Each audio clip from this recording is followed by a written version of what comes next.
Meet Shorty over here, the long-awaited two-door Land Rover Defender 90. It's a chubby little version of the born-again British off-roader, and it looks epic, but it ain't cheap. This is going to cost you a lot more than a Suzuki Jimny. In fact, it's only slightly cheaper than the bigger, more practical four-door Defender 110. So why would you buy it? Let's find out.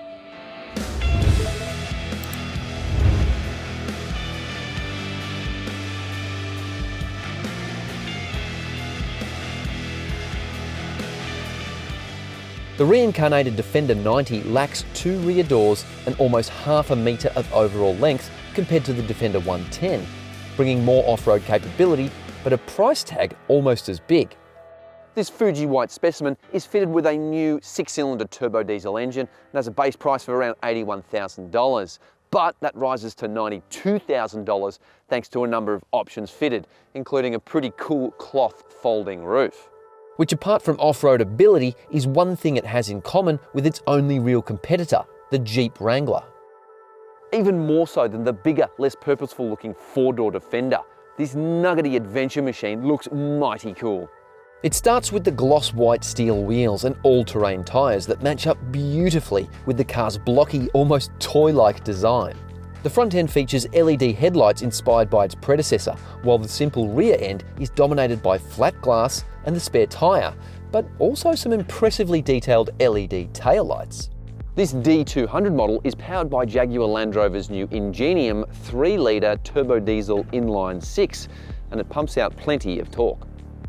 Fuel consumption is rated at 7.9 litres per 100 kilometres, which is okay for a 2.2-tonne brick, and is helped along by a mild hybrid augmentation. The powertrain pumps drive smoothly to all four wheels via an 8-speed automatic transmission with high and low range gearing. The view from the pilot seat is impressive. This is a high-riding machine, and I really like what Land Rover has done to blend a modern design and lots of tech with a rugged and pragmatic layout. It's tough and it's cool.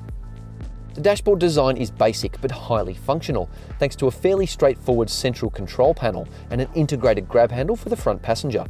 There's also a high-mounted gear shifter with sport mode, and the context-sensitive steering wheel controls work well, with a great fire and forget adaptive cruise control toggle. The instrument cluster is half analog, half digital, which looks a bit weird, but it works well, and there's plenty of customization options too. The 10-inch floating central touchscreen looks awesome, both in terms of design and visual sharpness, and the native menu is responsive and intuitive.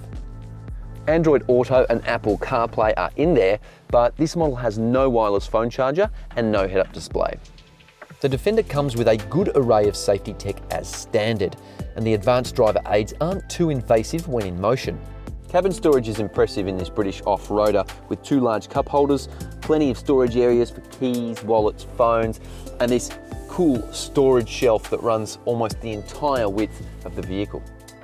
The door pockets are big, and there's also USB A and C ports and a 12-volt socket under the center console. Oh, and there's another USB port for the front passenger too. Along with the sunglasses holder here, I really like the central sun visor, so you can really block out the sun there. But there is a lot of wasted space, like this slippery area down here. Higher spec models have a much better 2-tier configuration. Rubber floor mats and hard-wearing dash materials look like they'll be easy to clean after a grubby weekend, but it does make it look and feel a bit basic. There's provisions for 3 adults back here, but I'll tell you what, it would be pretty squeezy. Headroom, it's not bad, neither is legroom, but the high floor means knees are elevated uncomfortably. There are cup holders and grab handles, and the classic skylight windows are a nice touch. But there's very little amenity back here, and perhaps that's the idea, to dissuade passengers. It's not easy getting out either. The high floor, this tight gap, it's pretty tricky. The boot is absolutely puny. Good luck getting a mountain bike in there. Land Rover reckons it's got about 400 litres of space, but I don't reckon it's got even half that. It has 2 tie-down anchorages and a 12-volt socket, and if you fold the seats down, you get a bit more room.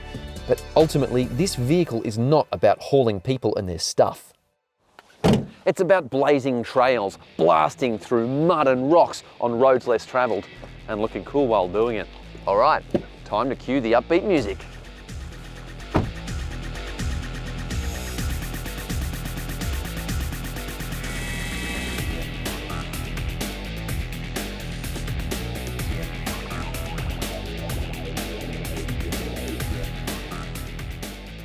Right away, there's a sense of confidence driving the Defender 90 off-road. And a large part of that is due to the new 6-cylinder twin-turbo diesel engine. It delivers big, smooth, predictable waves of low-end torque. This allows you to easily modulate power delivery in tricky conditions. And while there's a manual gear shift option, the 8-speed auto gearbox is best left to do its thing. Then you've got push-button access to locking front and rear diffs, plus a low-range mode when the going gets really tough. The Defender's off-road prowess is underpinned by a very capable four-wheel drive system with 6 terrain response modes, allowing you to tailor engine, transmission and throttle settings to whatever surface you're traversing. Compared to the bigger Defender, the Shorty has more tenacity off-road because of its better breakover angle, although the stocky little Brit comes standard with coil spring suspension, not air suspension like the 110. And while 225mm of ground clearance isn't to be sniffed at, it doesn't match the air-sprung setup or even a Ford Ranger XLT. So if you think your Defender is likely to cop a king hit to the chin on rough terrain, tick the option box for air suspension. It improves approach and departure angles and is money well spent at around $1,300. Despite its less sophisticated suspension, the two-door has impressive wheel articulation and the chunky Goodyear all-terrain tyres provide plenty of traction.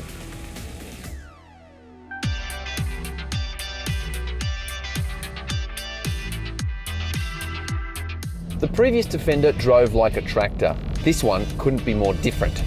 Yep, this is a car you will not grow tired of as a daily driver. The engine is buttery smooth, the suspension compliant, and despite the all-terrain tyres, it cruises quietly on the freeway. Fair dinkum, this car is more refined than icing sugar. And look, its short length and light steering make it really easy to drive in traffic and park at the shops as well. Visibility is impressive out the front and sides, but rearward visibility ain't so good thanks to that spare tyre and the 3 large headrests. That said, you can option digital rear view mirror, which uses a camera based in the shark fin antenna on the roof, and it's very cool. The Defender 90 is vastly superior to the vehicle it replaces in so many ways, and especially in terms of on-road refinement. And a big part of that is the switch from a ladder frame to a monocoque chassis, because that essentially turns it from a big truck-like vehicle into a more car-like experience.